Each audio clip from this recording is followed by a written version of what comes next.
we talked about narcissists from a covert narcissist standpoint and their passive aggressive behaviors. We talked about passive aggressive behaviors of covert narcissists a couple of weeks ago, but we didn't cover their favorite form of abuse, and that is playing the victim. So today we're going to get into why they play the victim card, how to recognize that the person you've met is playing the victim, and also why does it fly under the radar? Why do we fail to see that we have met somebody who's not only toxic but possibly narcissistic? So we're going to be talking about covert narcissism, but particularly the victim card, which is their absolute favorite form of abuse. And if you're new to me, I'm Dr. Kerry McAvoy. I am a retired psychologist with over 20 years of counseling experience. These days, I primarily promote information and increase awareness of healthy and functional relationships, as well as the signs that you are in a dysfunctional relationship. And I'm so thrilled that you're here joining me today. So what is a covert narcissist? And you may also hear it referred to as a vulnerable narcissist.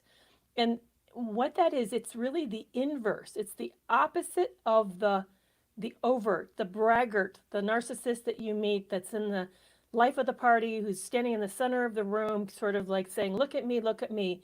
The covert narcissist is someone who really flies under the radar. And initially when we meet them, we think we've met a kind of a kindred soul. They're very appealing. They often end up sounding quite sympathetic. We see and hear this emotionality and think, wow, we've met somebody who's like us, who's had things go wrong. Maybe they've had other bad relationships. They end up, without you really realizing it, they are playing the victim card. You may not know that this person's actually avoiding responsibility and seeing everything as not their problem or issue. You may not realizing they're offloading their difficulties and making it the other person. And you may not know that this person is in a competition with you. I think that's the other thing that fools so many of us, is that we think that we're in a relationship with somebody who's a lot like us, who's gone through a lot of hardships, and we don't realize that actually it's the game of who's the biggest loser. They want to play the game of who's the biggest loser with you. And so you end up thinking this is an amazing person. We share a lot in common. We've been through tough things, but yet you always end up feeling not supported. You end up feeling showed up, like they have some worse story than you, or gone through more than you, or you feel invisible, completely invisible, because they never make room for your problems. They never make space for you to be able to talk about your issues. So today I want to really kind of dive in deep into playing the victim, why it tricks us, why it is so effective, why it's so exploitive. And then I also want to describe what kind of statements to watch out for, the ways that it shows up in the relationship. And then I want to talk about, I kind of want to wrap it up with the ways in which they do it, how they'll be the victim, the kind of the ways that, not only the ways that they say it, but the actual mechanisms that they'll use, the sort of the strategies that they'll use to victimize themselves, to be the biggest victim in the room. So why do we miss it? Because I know that when I've met a few of them, and when I've met them, my initial impression of them is that I've met somebody really amazing, that I've met somebody who's a lot in common with me. And I didn't know that I had met a narcissist, because they don't come across narcissistic. So what we fail to realize, that actually here's the truth about all victimization. And this is why I think it's one of the many reasons. I think there's lots of reasons why the society doesn't like victims, why it looks down on victims. But one of the reasons is because victims say something happened to them, that they feel like it's, in a way, it's sort of saying, it's not my fault. I didn't do this. Someone did this to me. Now, when you're a victim, yeah, that's true. I mean, you can't force your partner out to cheat. Your partner cheated on you. That happened to you. You're a passive recipient of somebody else's bad behavior. But there is a level of victimization in which people use it as a way to not be responsible. I mean, how many times have you met somebody where you know that this person's an extremely difficult person, maybe like they're showing up late at work, and then they say, oh, I got fired again. And you're like, yeah, but you don't make it to work on time, and you're wondering why you don't have a good job history. So there's times in which being the victim is it's a form of helplessness, and it keeps us looking at our part of our responsibility.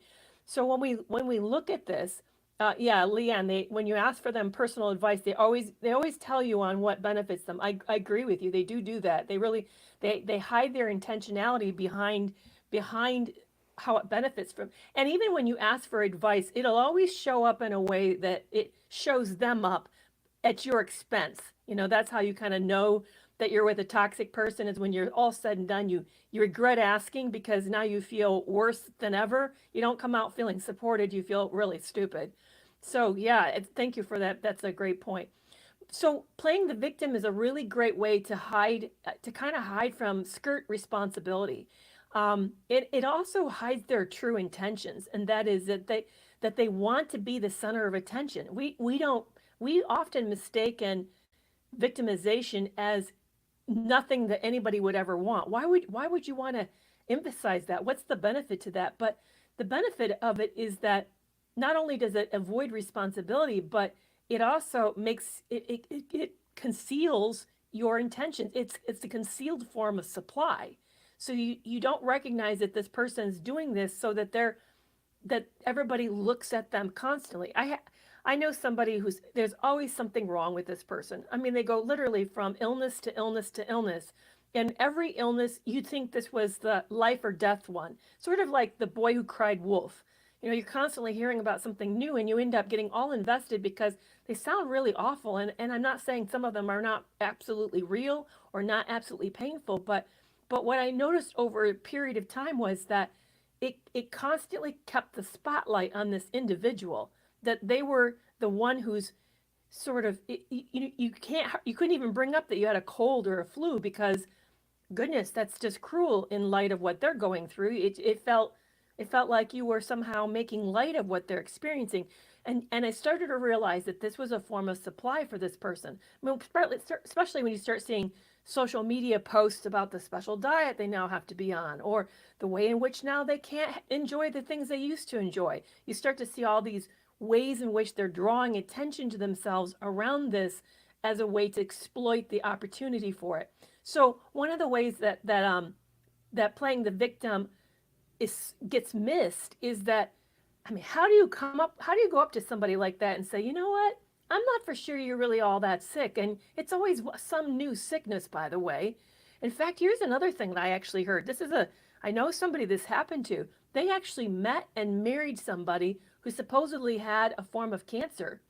And they came to find out that a few years into the relationship, the whole thing had been a scam, that there was actually no cancer diagnosis. So all the trips to the doctor and all the trips to the hospital, I don't know how this person hid it, frankly. I mean, that's pretty sophisticated, but it gives you another example of how some people, the more covert narcissistic people, will actually use some sort of thing, like someone dying in their family, and this person's like hanging on, and it's a big crisis.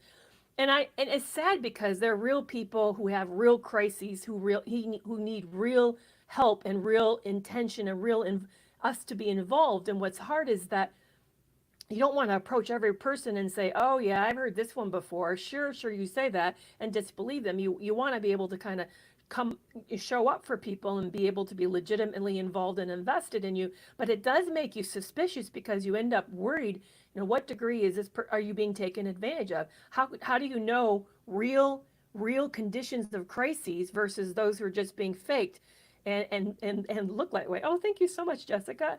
I appreciate that. So yeah, it becomes really, really challenging to be able to do that. So playing the victim for covert narcissists is a great way to hide their true intentions. Another, it exploits your empathy. And we've already been kind of touching on that, and the fact that they use like illnesses, or they use the latest crises. I one time met somebody on social media and got to chatting with this person. It was always what's going wrong in their relationship, and was one crisis to another. And I felt bad because, hey, I'd suffered bad relationships. I knew that I'd been in tough spots like this.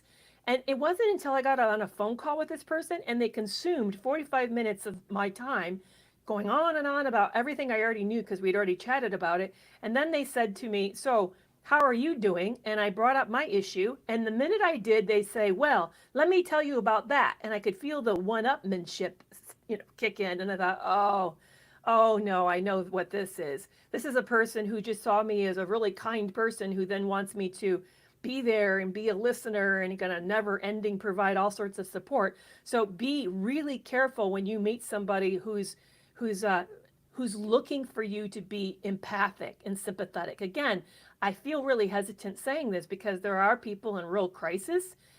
Victims often need support. And I know when we're first healing out of these toxic relationships, we sort of vomit all over the world with all that's gone wrong and our anger and our pain. And I know we exhaust those around us as we process aloud what we went through. That's different. That's not the same. It can look kind of the same, but it's not the same. So be really careful. Listen to that. Is a person. Here's a way to distinguish between the two. A person who's highly traumatized, who just came out of a bad relationship, who needs to process it aloud. And that is part of the healing, by the way. I do want to say that. This idea of trauma dumping, I think really what people are talking about, they're talking about covert narcissistic strategies and characteristics. They're not talking about trauma victims. It's different. And this is how I sense the differences between the two. A person who is truly traumatized and trying to process, there's an anxious, stirred up element to the way that they talk. You can feel you can feel the way that they're frantic, confused. Their mind has been blown. They're very betrayed and they're devastated. You can feel the pain. They're in tremendous pain. Now, the difference between a covert narcissist playing the victim, who then exploits their latest chaos or crisis, is that there's something about the way they share it with you that feels kind of smug, a little arrogant. They're not as emotionally connected to the material of what they're saying. You feel this sort of slight detachment that feels weird. In fact, you even know that it's not adding up, because if that was really that happening in their life, they should be frantic and scared and shook up. But instead, they come across a little distant, a little detached from whatever they're describing. So if you can feel that emotionally between what you're hearing and then what this person is saying, I would see that not necessarily of, oh, this is a covert narcissist, but I certainly would, it give me pause. I would ask myself, I want to see more. I'm going to be a little more careful with this person because there's a chance that not all of this could be legitimate, and I want to understand better what's driving this behavior. So approach it cautiously. Remember, we don't want to blindly trust people. And I know that's really hard because most of us who've been victimized, we sort of think just trusting everybody is such a beautiful quality. It's what makes us wonderful people. But it's not. It's actually a very vulnerable thing. People should show you that they have earned the right to know you and to know what you're about, what's important to you, what your hopes and dreams are, what you've gone through. So you want to incrementally sort of introduce trust. You want to see trust is earned. You want to see that they're trusting you and then you trust them. It's like a dance. You slowly get closer and closer to people as they've earned the right to be close to you. So be really careful about just believing what somebody says, but also assuming that why somebody's doing something is all for the best intentions. In my Toxic Free Relationship Club, we're reading through Robert Greene's book, The Laws of Human Nature. We're in chapter 2, and he talks about that the majority of us are controlled by our baser nature.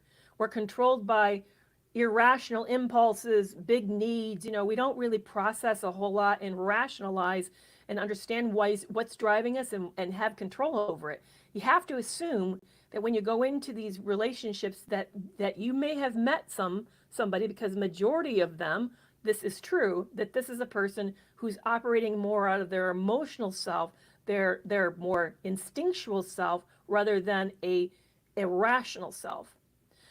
So the next thing is, the reason they play the victim card is because it confuses you. It becomes very blurry about what's true. It makes the boundaries between you and the other person. I know people are saying on TikTok right now, you need to set the boundaries. You need to set the boundaries. That's a great comment. The question is, you need to know what boundaries to set and why you're setting the boundaries. So yes, boundaries are really great, but the part of the boundary that I just talked about is setting trust. You know, the fact that you don't just naturally believe everything you hear, you sort of tune into yourself, you tune into how it makes you feel, you tune in whether or not this person creates space for you, makes you feel like you're an valuable person in this relationship. Those are all boundaries that we need to be attuned to when we move into these relationships. And that's such a really good point. Um, oh, yeah, somebody is saying my mom's a covert, vulnerable narcissist, and I didn't realize until I was 40 years old. That's brutal. I mean, geez, yeah, that would be tough to have a covert narcissist as your mom. I mean, that person would sort of absorb all the energy in the room every time that you were in them. They would always, everything that was happening in their life would be centered at every family get together. It would be like the latest drama and what's going wrong, and and of course, whenever you in any way showed up to need things to go your way, then they would play that off as, oh, you're not supportive and you don't understand why I need what I need when I need it. So yeah, thank you, Mel, for sharing that with us. So yeah, it really is confusing when we meet these people, because we end up thinking this is somebody like me, and we don't realize that we're met somebody who's actually predatory, that the victimization is a predatory bent to get what they want and need out of you. And here's the other thing that's so devious about covert narcissism, covert narcissist or vulnerable narcissist. You'll hear it referred to both ways. The accurate way to refer to it, but I know it's not socially, people don't know this on social media, but it's a vulnerable narcissist is the subtype. But on social media, you'll hear it referred to covert narcissist. So I want to be clear, like if you're listening to Dr. Ramani or you're listening to other experts, the most recent term that we use is a vulnerable narcissist.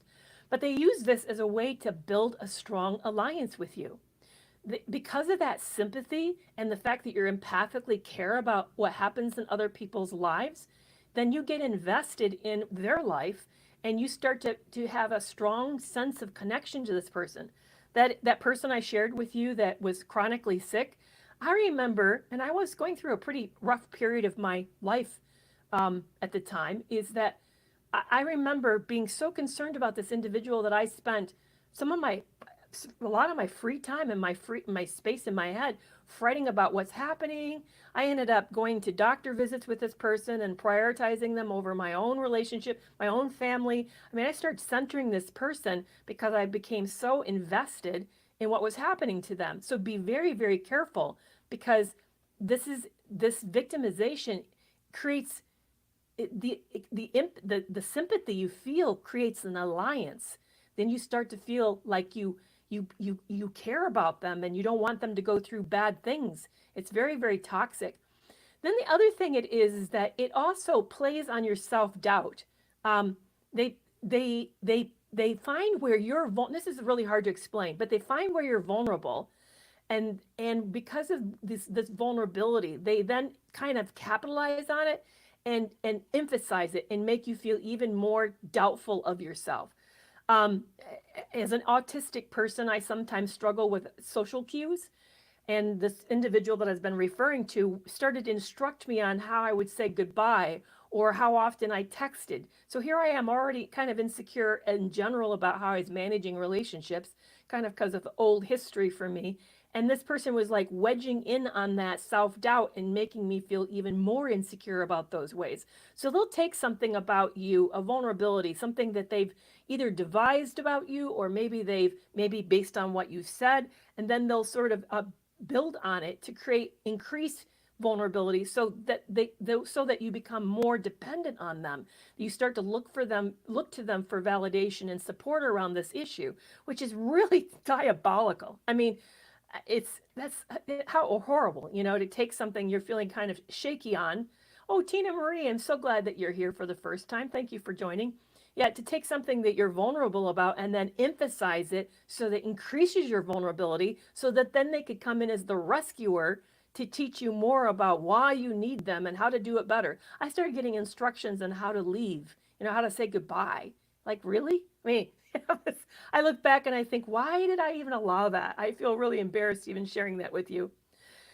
And finally, it is this, that the victim card hides who they really are. It actually kinds of, it creates this, oh, thank you so much for that gift, Maddie, I appreciate it. It creates this dissonance, this internal conflict. You think this person's weak and they're going through so much and they need so much, and they want they're having this crisis after crisis, and life is so unfair to them, and yet it makes it hard for you to say, yeah, but this is intentional. They're feeding off all of this from you. They're a vampire. They're emotionally a vampire, and they're sucking up all this attention, and the way you prioritize them, and the way that you make their needs the primary needs, and that you make them the authority on this. And right now it's interesting. Every person I'm thinking of that's done this so well has been a woman. I would love to know, has that been your experience? I'm not saying men aren't covert narcissists, because thank you so much, Teddy. I certainly married a covert narcissist who's also had sociopathic tendencies.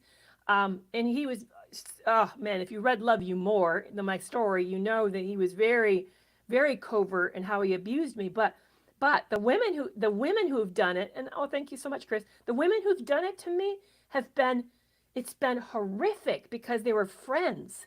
And I didn't realize I'd gotten close to friends who were so toxic, and just, yeah.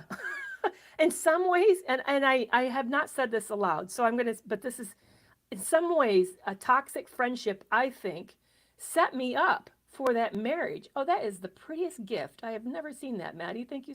Or no, Teddy sent that. Thank you so much. I think that made me vulnerable, because I got used to this in a friendship. So then when I met the partner that I ended up marrying, I didn't really realize that I didn't realize there was a covert narcissist that was a friend, and then I didn't recognize another covert narcissist when I met them.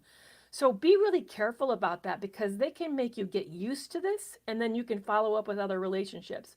So here are some things that they say when you meet them that you may not recognize initially as, oh, you know what, this is playing the victim. So I want you to really pay attention to this. They'll say things like, you know what, everybody, it always seems to go against me. I don't understand why. Or they'll say something like, I never do enough. How come I can't do enough for people? Or they may ask, why does everything bad always happen to me? Or I'm always the one that gets blamed. Just what? I always get blamed. Or they'll say something like, you just don't understand how hard my life is. My ex would say to me, whenever I bring up an issue, I just bring an issue up like, hey, about blah, blah, blah, whatever it was. And he goes, now what have I done? That's how he'd start. Now what have I done? I'm thinking, we're just talking about an issue, dude. We're not talking about what you did. Could be nothing related to you. But he already took the stance of being a victim. This is another one. It's always my fault, isn't it? Nobody around here seems to care about how I feel. I can even hear that one. Nobody around here seems to care how I feel. Or the one that I heard a lot was, you have no idea how much I sacrifice for you. You may hear that one as well. They'll tell you like what they've done, the above and beyond that they have done, and that you always feel like, oh, that's a good one, Jessica. You're always yelling at me. You're always yelling at me. Or how about this one? I have to do everything, don't I? It always feels like I have to do everything. So watch out for that one too. So be really careful. Especially, have you noticed in all of these statements, they're all or nothing? There's almost in every one is, it always happens to me, or why is it always my fault? Or why is everybody against me? So really watch out for this kind of this all or nothing thinking, and really if we can start to tune our ears in to learning to hear this, when we hear one of this, we're going to like, you know what, but it's not always that way. You can even push back on yourself. Sometimes we like to take these positions myself, that, you end up feeling like, why do I end up always feeling that I end up meeting these types of people? But ask yourself, well, is it really? Am I always meeting these types of people? So it's always good. There's an all or nothing. It's always good to push back on all or nothings, because things are never that simple. All right, so I'm going to shift a little bit and talk about how they play the victim card. Actually, how does it show up in your relationship? Oh, and that's a great question, Jessica. How do you take your power back? Thank you for saying that. I will make sure that I hit that at the very end of this today. I appreciate that. That's such a great comment. Oh, yeah, Cam, I always have to be the bad guy. Ooh, yeah, that's another really great one. I love that. That's another really wonderful example of the victim card. Watch out for how they blame shift. They're going to tell you, if let's use an example out of high school. They don't perform well on the test. It's because the teacher's fault. She asked questions she never covered. So watch where they place the blame.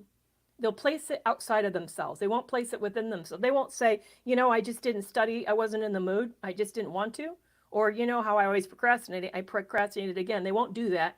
They'll blame something else. My ex would say this way: I have never worked so hard and he's still betraying me. So he's like, and then if I bring up something, he would actually say, you know what, that's going to make it harder for me to do the right thing. Really? So I'm responsible for your bad behavior. It's my fault. I'm driving you to cheat. I'm doing that. Now, cheating is never justified, but we're not talking about, they're talking about I know right now people listening like, well, I can think of a situation how some people can drive people out to cheat. I actually don't believe in that, by the way. I don't subscribe to that kind of thinking. I think cheating is always a decision on the part of the person who's doing it. I don't care what your partner is or isn't doing. If they're that bad, leave them, seriously. So you don't go into the arms of somebody else just because you're not getting enough love at home. When you blame others, it's kind of ridiculous. But watch out for that. They might say something, I wouldn't have been so upset if you hadn't ignored me like that. Well, so arguing with you, raising their voices, causing all this ruckus, it's not your fault. Here's the thing, and I know, watch out for this within yourself too. People can't make you feel anything. Let me say it again. People can't make you feel anything. You decide how you want to feel it. You could have somebody tell you something terrible about yourself, something terribly hurtful. Maybe they cut you into pieces today about something very vulnerable. You have a decision what you do about it. You can take it that they were having a bad day and ignore it. You can see it as maybe information that you can do something useful with it. You can sort of tell yourself, well, that's the risk that you take doing what you take. Nobody always likes everything. But you could end up taking it personal. But you have a choice about how you hear it and why you hear it the way that you hear it. Oh, thank you so much. I appreciate that. It's up to you to do that. And that's really hard. So watch it when somebody says it's your fault. No, you don't have that kind of power. You're not God. You're definitely not Superman or Superwoman. They decided to take it that way because of their own internal dynamics made them hear it that way. And same for you. Your internal dynamics also makes you vulnerable to hear it in the way that you hear it. So when you feel something, that's a key for you to stop and ask, why did this hit so hard? And maybe that can give you some information of what to work on. But when somebody else around you says it's your fault, now, do we sometimes say super hurtful things and we need to own that we had an intent to be harmful? Yeah, absolutely. I'm not saying we don't apologize for bad behavior, but I'm saying, but the other person's behavior with what they do to your bad behavior is still up to them. It's still on them, not on you. So really watch out for blame shifting like that. Yeah, Ashley, that's a really good comment. Everything I say is wrong. That's another great victim card to take, is that just to shift it like, oh, you never do anything right. You always do it wrong. And it's always harmful to me. That's a great example. Another one is they exaggerate problems. So they'll be, like I said, but kind of before, they're the most sick person, or life is the most unfair, or things always go wrong, or so kind of watch how they amplify or build up these what seemingly is little, and they'll make it big. Like, if every holiday they're the greatest person burdened by what's happening to prepare for the holiday. They kind of ramp it up and then really use it as a way to draw attention to themselves. Yeah, I agree with you. Everything is always your fault, then you know that it's not always your fault. So watch out for them exaggerating problems. Also watch out for the way in which they get secondary gains. So let me explain what primary and secondary gains are, because you'll hear psychologists and other clinicians talking about that. When you get sick, let's just take a simple illness. When you get sick, the primary gain that you get is you want treatment. So you go see the physician and maybe you get admitted to the hospital. You're looking to get healthy. You're looking to get well. That's the primary gain of that seeking of help.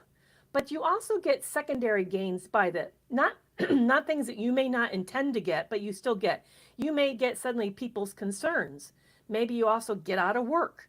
If you kind of pay attention, There are things that happen around you when you get sick. That's called secondary gains. Now, some of us get so attracted to the secondary gains. We like the attention. We like being the focus. We like the special, extra special benefits and perks that we start to exploit these conditions for the secondary gains.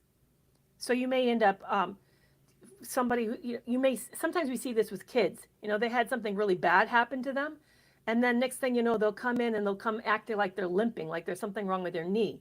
Well, it may be that there's nothing wrong with their knee. They just learned that the whole world sort of stops, and suddenly they get extra treats and benefits because of what's going wrong. So watch for that.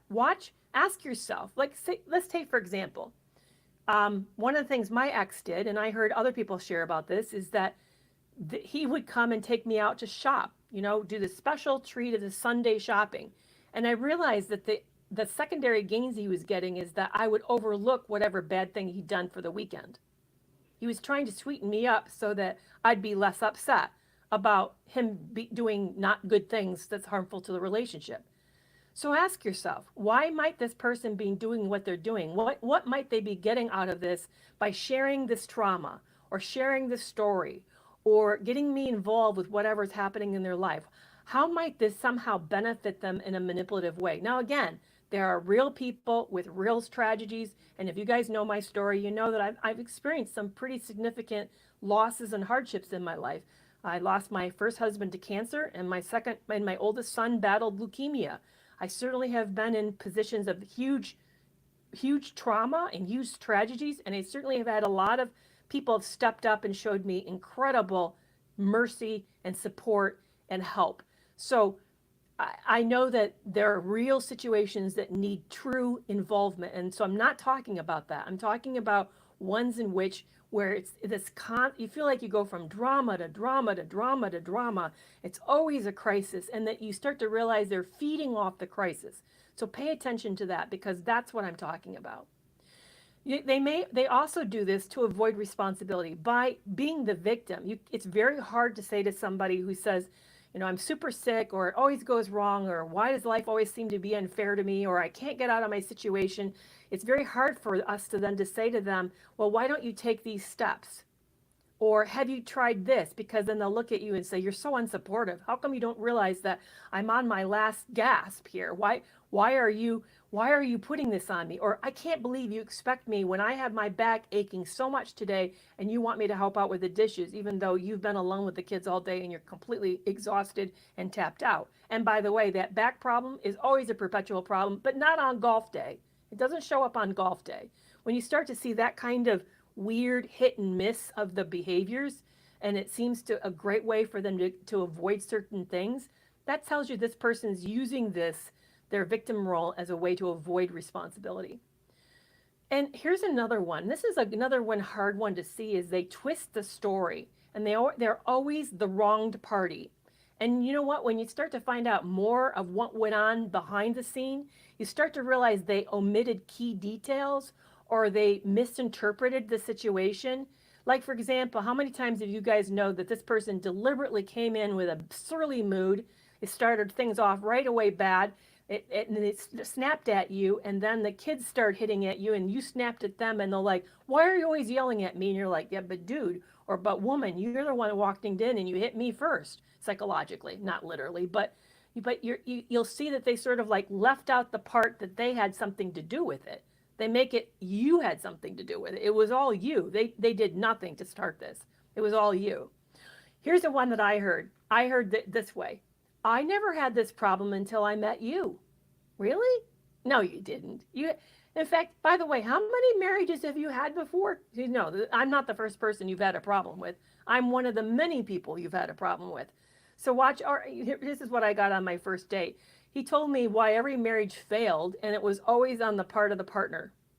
And that his reason that he just wasn't a good interviewer. That's what he said. He fell in love fast, and he wasn't a good interviewer. So they made you get into that relationship super fast. You couldn't help do you see how it's like ridiculous that sounds? You're a grown man and you couldn't help yourself. You just fell into these relationships. So really watch out for that. How when someone sort of paints it with this overly broad brush, and also, and you'll see it. You'll see that when when you listen to them and retell something, you'll hear them like, "But that's not exactly how it happened." And why are you always the martyr in this story? Why is it always happening to you? And what about some of the actions you did to help make it happen that way? Yeah, it's very bizarre how they do that. Here's another one, and we kind of talk about this in the form of weaponized incompetence, but they'll also feign helplessness. They'll say things to you like when you face really hard things and you need support and you need them to show up and validate you, they'll say, "Yeah, but you're so strong. You sort of seem to do this so well, and I just don't have that kind of I just don't know how you do that." And you're thinking, "But I haven't wanted to. I never wanted to be this strong." It's called getting up and putting one foot in front of the other. That's what this is. It's, you know, so watch out for that. When you know the truth of the matter is that the hard part of life is that we have to show up and do it, and we do it again, and we do it again. When you meet somebody that just like, "Oh, I just can't help myself. I just spend money like water, and before I know it, everything that I made that week is gone, and I now have a whole nother week to live without any money at all." Like, no, but you didn't open that. No one made you open your purse or wallet. You did that on your own. Or nobody pulled out that credit card but you. So be really, really careful when you start to hear this helplessness when things that that you're not that helpless, that you show discipline all this time. So yeah, that's very, very careful when this feigned helplessness. It's not just weaponized incompetence. Weaponized incompetence is certainly one way to show up. And for anybody who doesn't know what that is, that's when they say, "Oh, I just can't do it. I'm just not good at it." Or "I don't know how." Or "I forgot," or "I'm not as good at it as you are." So that's one form of it. But another is just that they just sort of like opt out. That's how I kind of see it. They just opt out. And by the way, for those who are new to me, I'm Dr. Kerry McAvoy. I am a former psychologist. These days, I primarily do education and advocacy for healthy relationships and narcissistic abuse. And so I'm just thrilled that you guys are here. I hope you're following me. I'm so happy that so many of you are here for the first time and following me and have never been here before. And I'm thrilled that that's happening. And I hope that you subscribe to the channel or follow me on TikTok. I'd appreciate that. Here's another one is they highlight their sacrifices. And I used to see this, and I would love listening to their stories, the Covert Narcissist. They're so good. Oh, and Maddie, I would love it. It's right in my TikTok shop. All my books are in my TikTok shop. I would so much love hearing how they like showed up and they were so great. Because I don't, you guys may find this surprising because I come on here and talk for an hour. Is that you think, well, you have plenty to say, Kerry, so why would you listen to somebody else? But I didn't always used to be a talkative person. And when you're around narcissists, they don't like you talking because they want front and center. So I'm one of these people because I'm an introvert. I don't mind taking the back seat when I'm called for it. Anyone who knows me and been around me can see I often take a back seat when it's appropriate. But that's such a pretty thing, a team bracelet. Thank you for that. I appreciate that. But what I found is that when you listen to these stories, they always have. It's like they're the biggest martyr.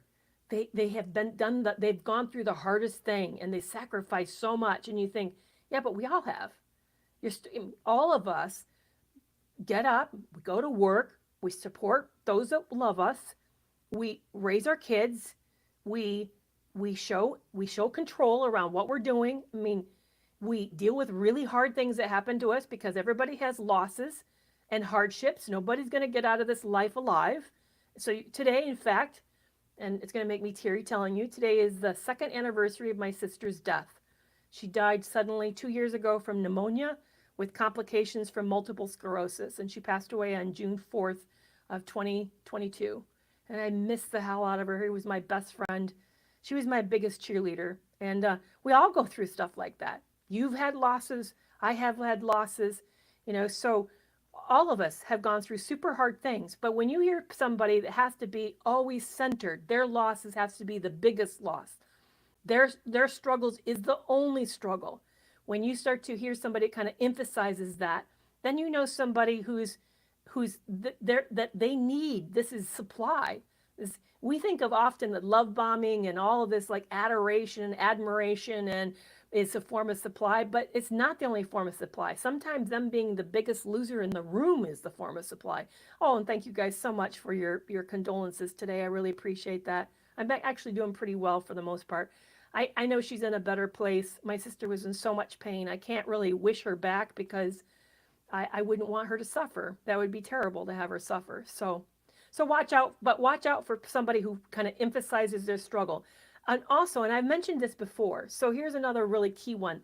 They create drama. They create drama and crisis. And you know what? They tend to accuse other people of creating the drama.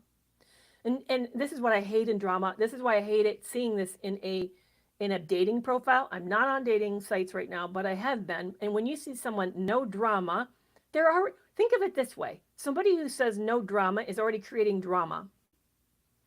They're already stirring it up with you by, they're doing two things with that comment. One is they're saying it as a way to blame you for anything that is brought up. They're like, I told you, I don't want drama.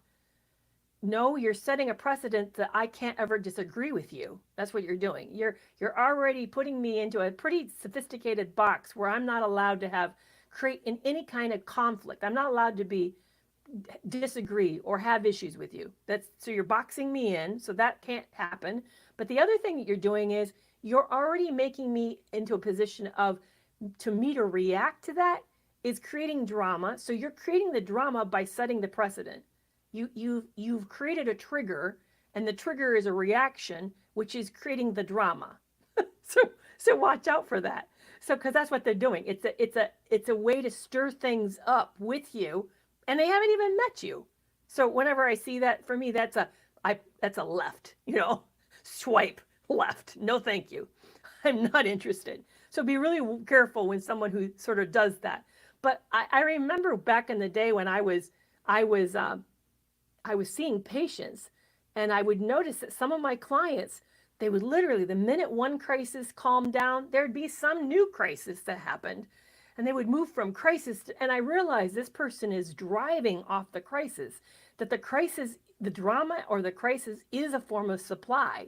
So you want to really be aware of that, because that they need the attention. Remember, I talked about secondary gains. This is what you're seeing. You're seeing this is a person who thrives off everybody being all concerned and invested and wanting updates and having to post, the latest news of what's happening in their life. And, this is a person who's sucking off of, who's literally being fed by the drama. And here's another one. And this is the one that you have to watch out for. And at first, because of all I do think borderline personality disorder dynamic does create some of this, Sam. I do think that that's true. I mean, they're different diagnoses, they're different presentations, they have different kind of underlying drives. I know I don't talk a whole lot about borderline personality disorder here, but they have different drives, but they do move from crisis to crisis. That is true. The covert narcissist does, but also the borderline diagnosis does as well. You'll see the same kind of that crossover is very similar between the two of them, I would say. It doesn't make them the same, but it does create some crossover between them. But here's a big one. Watch out, because we get so caught up in being sympathetic, and we get so caught up with wanting to be that supportive person, that supportive friend, or that supportive partner, that you end up finding that your issues never have any room. I noticed so many times with narcissistic relationships that whenever I was sick, my sickness was no big deal. It was a nothing. And I could have been in tremendous pain, and maybe even, one time I was even hospitalized. And yet it was like but yet whenever my partner was in pain or even had a cold, the world stopped. He stopped, the world stopped. Or here's another way it often plays up with friendships, is you'll see it where you bring up an issue and they'll briefly listen and say, but that reminds me of, you have no idea how the last time that happened to me, it was so bad. And then they've moved right into their experience and how it happened to them, and they've moved away from you. Here's how it happened to me with one of my friendships. This person kept saying to me, I'm just not good at support. I don't know how to support people. I'm sorry, I'm just not good at that. I'm thinking, what? And yet I'm in your life supporting you regularly, and you just opt out because you're not good at support. I mean, if you ever hear that, please, please run, because that's a sure sign that you met somebody who's not going to show up for you, and that you're going to always have to do things on your own. So be really, really careful of somebody who doesn't create space, is not reciprocal in putting in the efforts for you.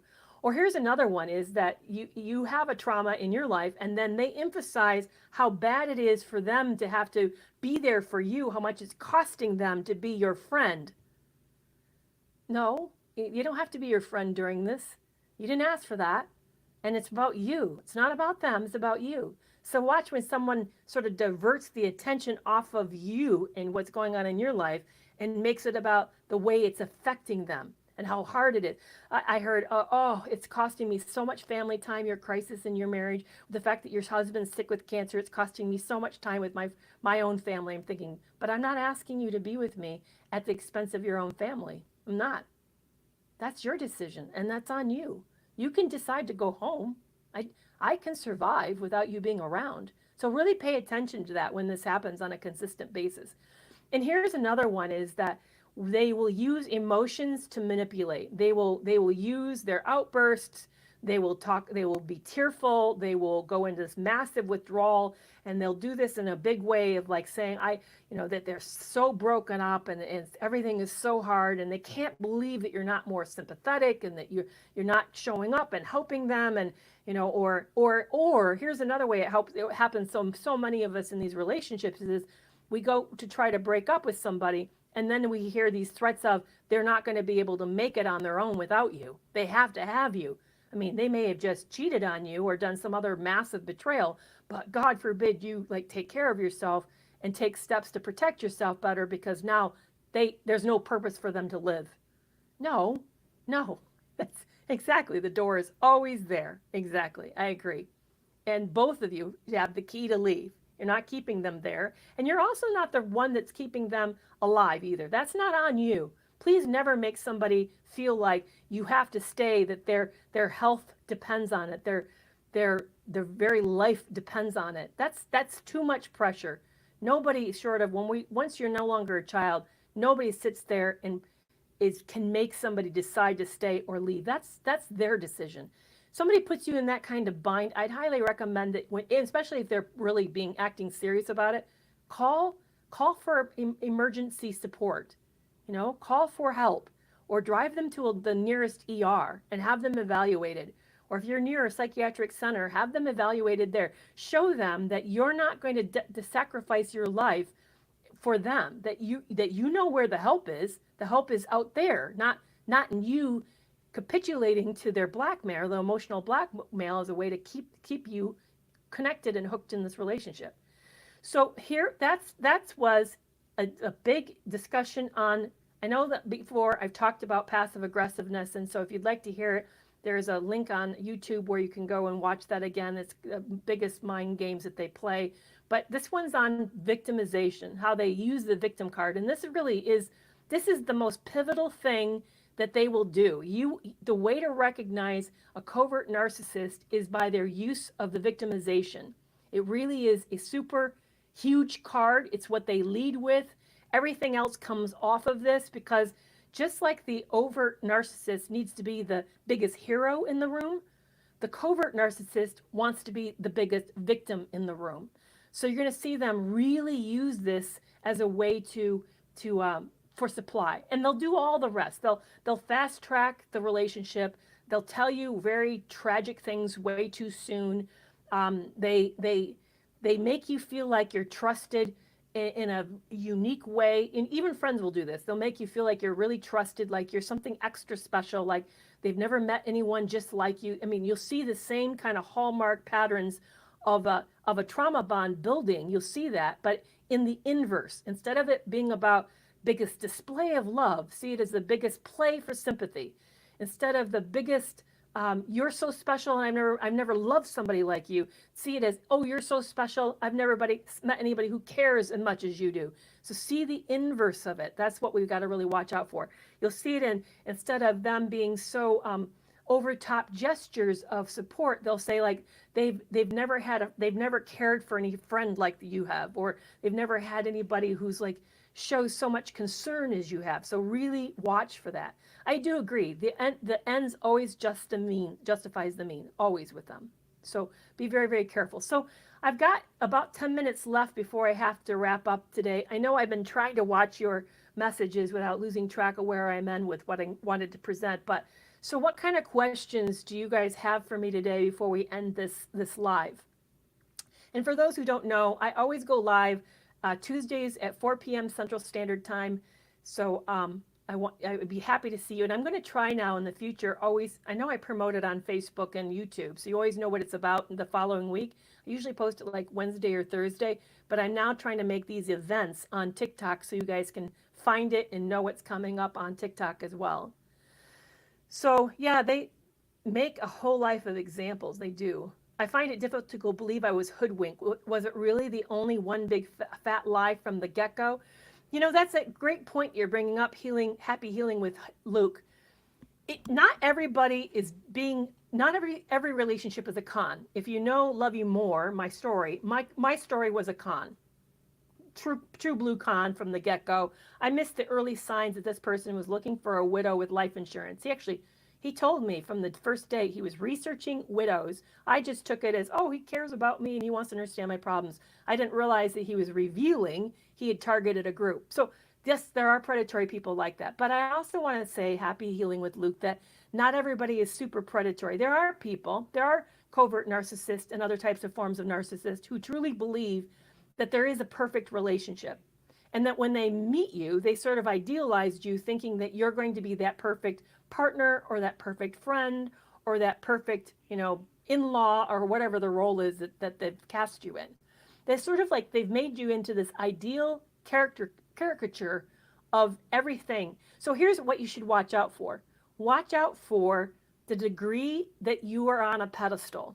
So if you start to feel like, wow, I'm so great and I've never felt this good and I really feel like this is so amazing and I've never had someone so appreciate me or make me feel so special, that's idealization. That's putting you on a pedestal. And the degree that they're elevating you, they're going to demolish you when it goes wrong. And all it takes for it to go wrong is for you to be human.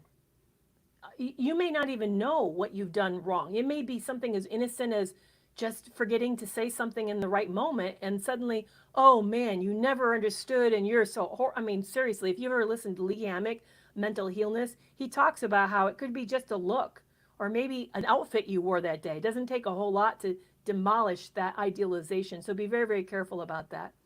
So Emma Ray wants to know, do they research their targets? I think, again, back to the degree that the predatory ones do, but I don't think all of them are that predatory. I do think, though, that they're extremely good because of the immaturity of their personality, meaning like the way that they function, they use what's called in psychology primitive defensive structure. So when you're born, you don't have the whole capacity of your brain. You only have a very limited capacity. At birth, you can only see 8 inches and you don't even know what language is. So the brain's defensive structure to protect itself is very immature. That's what I'm referring to. I'm not saying they're immature people. I'm just saying it's an immature structure. What happens with the personality disorders is they lean into these primitive structures. So they use very old, like denial. Denial is one of the first things that babies lean into. They'll say, didn't happen. I didn't see it. Didn't happen. When you're older, you can deal with more ambiguity. You can say, well, it did happen and it bothers me. You see what I'm saying? That's a more mature response to something that's uncomfortable. So this researching their targets, I think for some of them, it's I lost my train of thought. Why was I going in that direction? And I know I just don't think all of them do. I think some of them really do believe this is really good and this is possible. And then others of them are more predatory and they feel that life's unfair and they want that. They want what they feel that you have that you don't deserve. That's what they want that. So I always wondered about the silent treatment. He never did the silent treatment. He always said, I never stopped talking to you. Then close to the end, so I'm still trying to follow the whole point of the silent treatment about that. I saw my mother-in-law in public after no contact and asked to speak in private to my daughter for a moment, and she's 6. It was so strange. That is really strange. You know what? Here's my take on that, Moanne. My take on that is that your mother-in-law did that to sort of capitalize on the fact that you have cut her off. Now she has to seek your permission, that you've made this an extremely difficult thing. So now that she's like emphasizing, almost like bold, the fact that this is now as an estranged relationship due to your behavior, to kind of highlight your actions, to make you feel like you're really the bad one.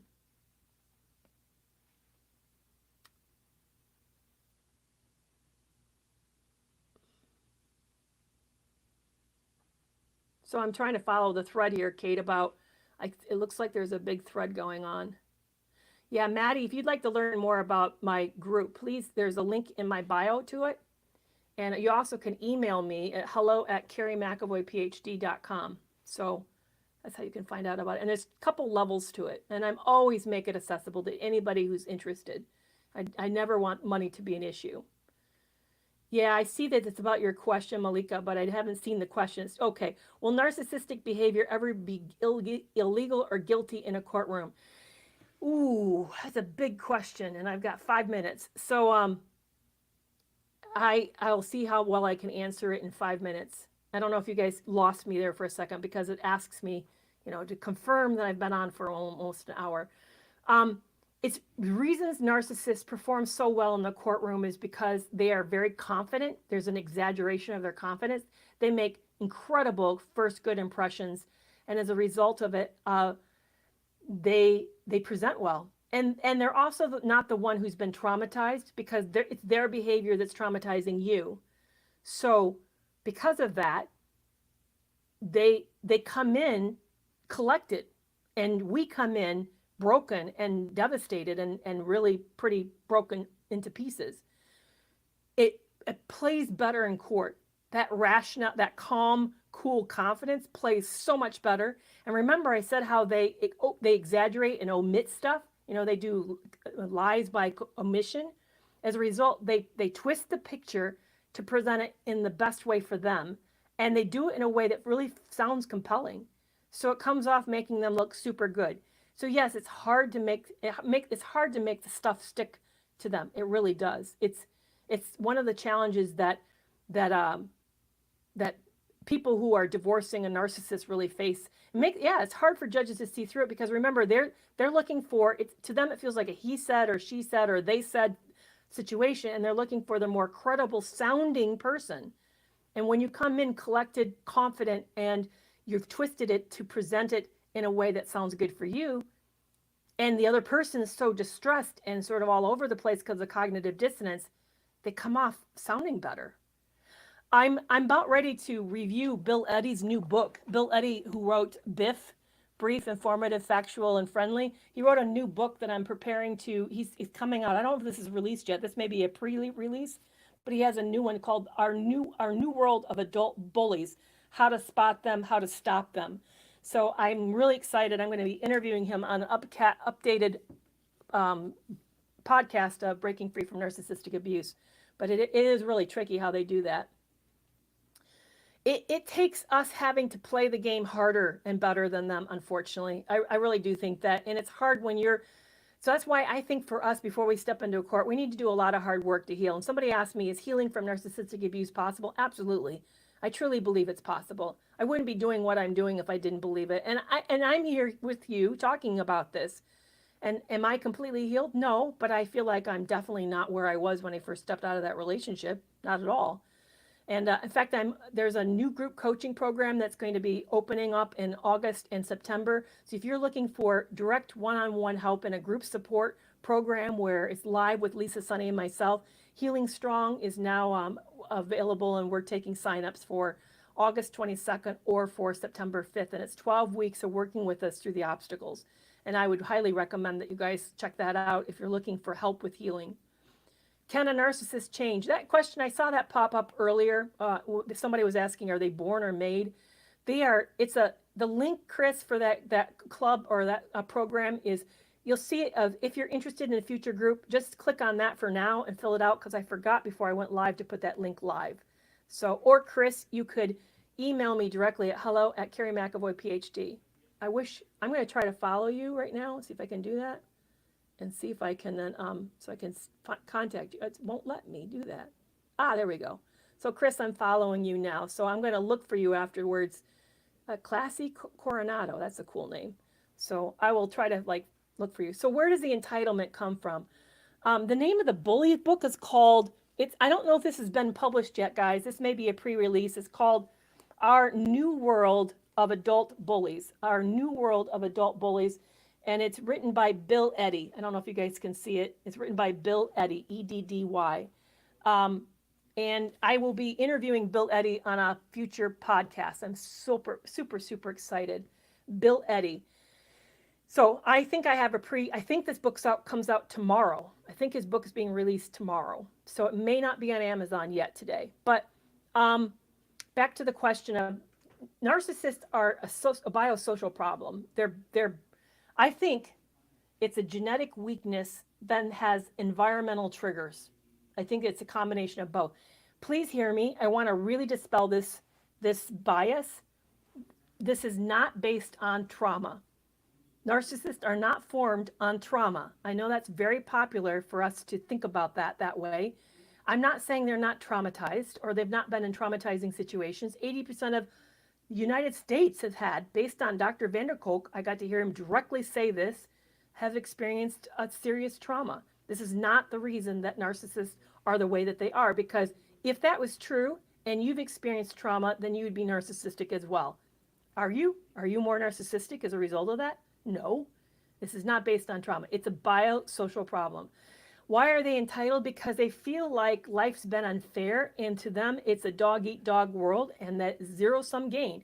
And so they want to get ahead. They really believe that there's only so much for any one person, and they intend to be the winner. They intend to have the most.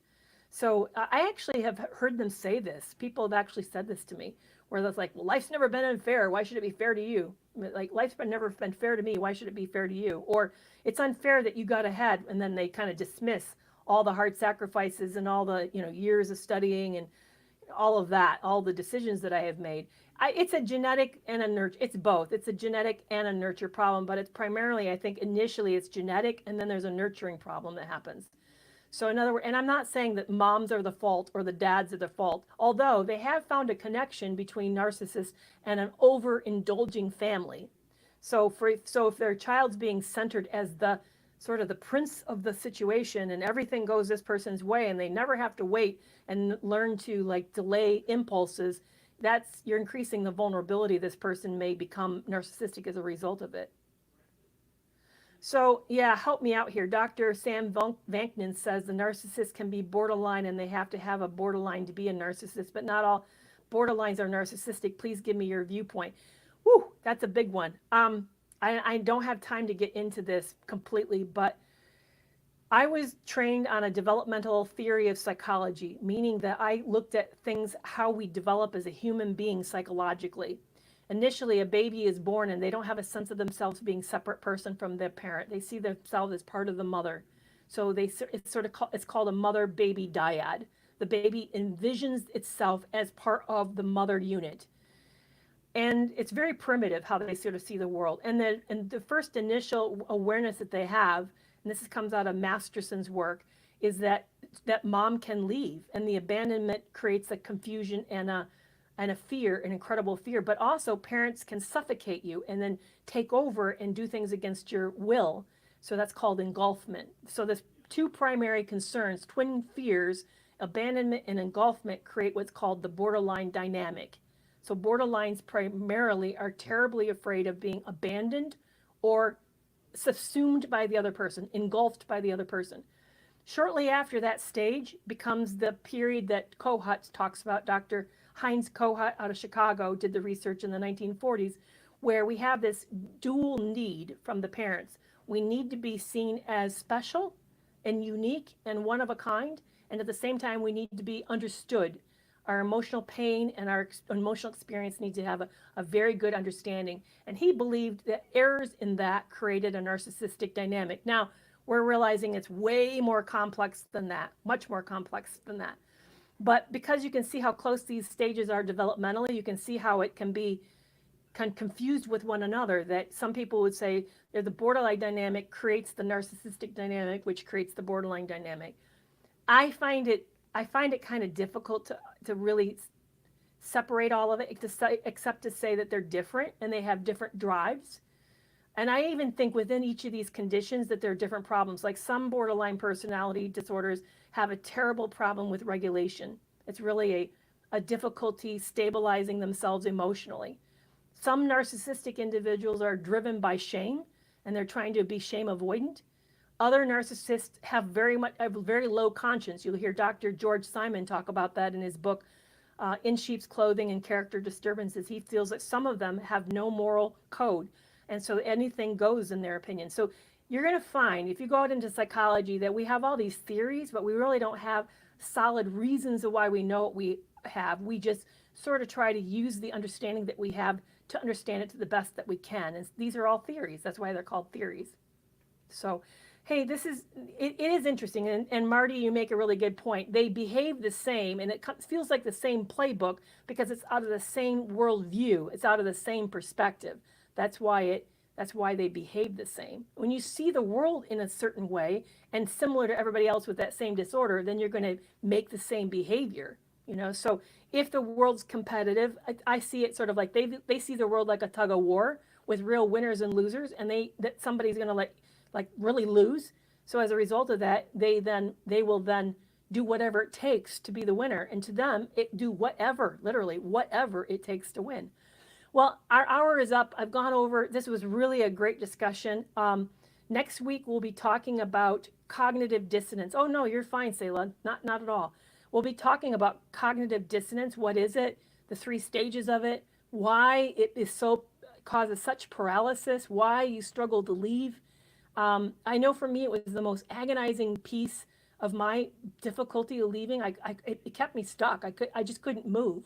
So if you're relating to this, I hope to see you back next week to talk about that. What cognitive dissonance is. How is experience it? Yes, I do this every week, Busy Bee. I'm here every week on Tuesdays at 4 p.m. unless I let you know ahead. So, hey guys, hey Andrea, I see you also, Marie. Thank you so much. I love my regulars being here. I love also all the new people. Thank you so much for following me, and I will be back here next Tuesday and thank you so much for, thank you so much. Be a subscriber on Coffee, Maddie. That's the place to subscribe. All right, you guys, it's amazing. I'll see you next week. Bye-bye.